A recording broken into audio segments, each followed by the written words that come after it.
Hello guys, मी स्वाती पाटील आणि मी आज घेऊन येत आहे आपल्या चॅनलवर चिकन रस्सा झणझणीत कसं बनवायचं.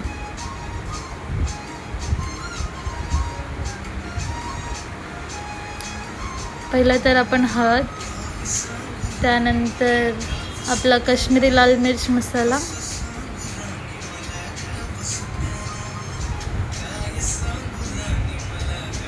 त्यानंतर आपला आगरी मसाला जो घरगुती मसाला असतो तो टाकायचा आहे आणि पूर्णपणे मॅरिनेट करून ठेवायचं आहे 5 ते 10 मिनटं.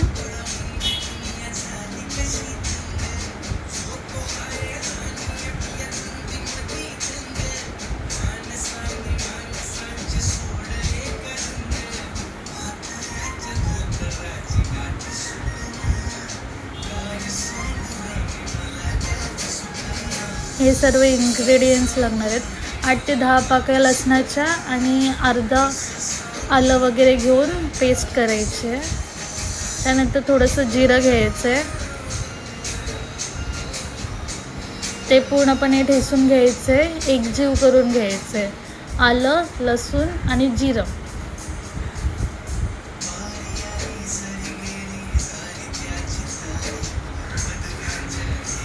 अशापणे पूर्णपणे एकत्र करून घेतलेलं आहे.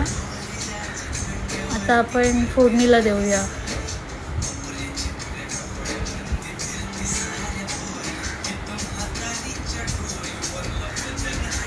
तुमच्या अंदाजेनुसार तेल टाका.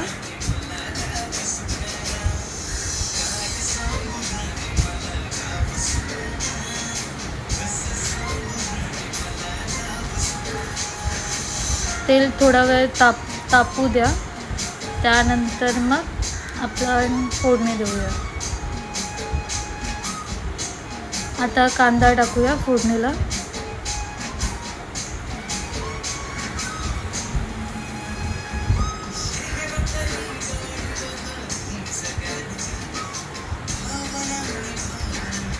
कांदा थोडासा लालसर करून घ्यायचा आहे आपण.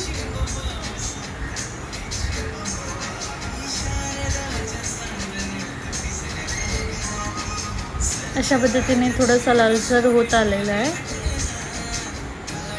त्यात आपण आलं लसूण वगैरे ती पेस्ट केलेली ती सर्व टाकून घेऊया.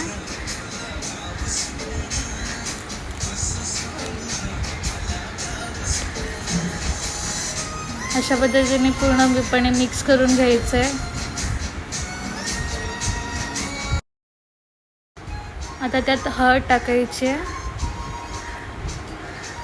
पूर्णपणे मिक्स करून घ्या.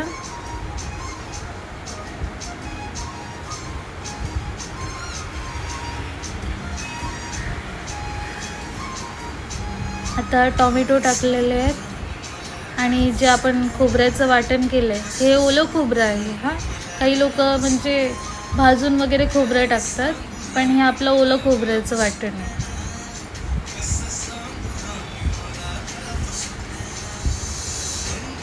आता हे पूर्ण एकजीव करून घ्यायचं आहे.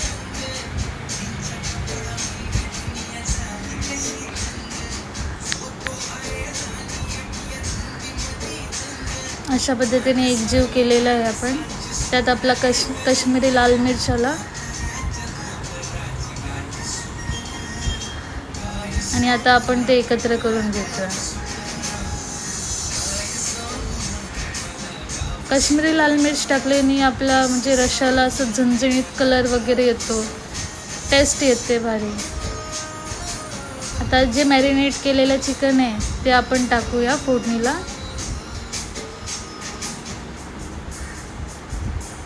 आणि आपला घरगुती मसाला आगरी मसाला तो टाकून घ्यायचा आहे. अशा पद्धतीने एकत्र करा.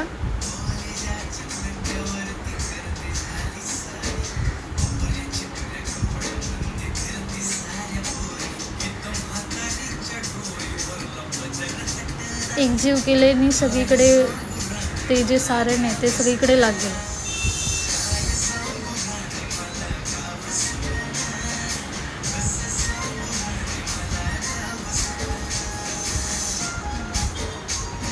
आता थोडंसं अंदाजे थोडंसंच पाणी टाकायचं आहे, जास्त पाणी टाकल्याने टेस्ट जाते.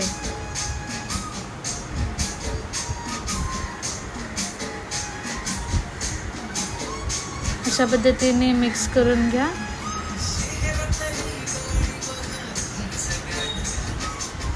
मग आपला गरम मसाला येतो, चिकन मसाला, गरम मसाला, अशा पद्धतीने मग ते एकत्र करून घ्यायचं आहे. झालेलं आहे आपलं कालवण. बस आता मीठ टाकायचे चवीप्रमाणे आणि उकळ घ्यायचे. जर तुम्हाला आमचे व्हिडिओ आवडत असतील तर लाईक, शेअर, सबस्क्राईब करा.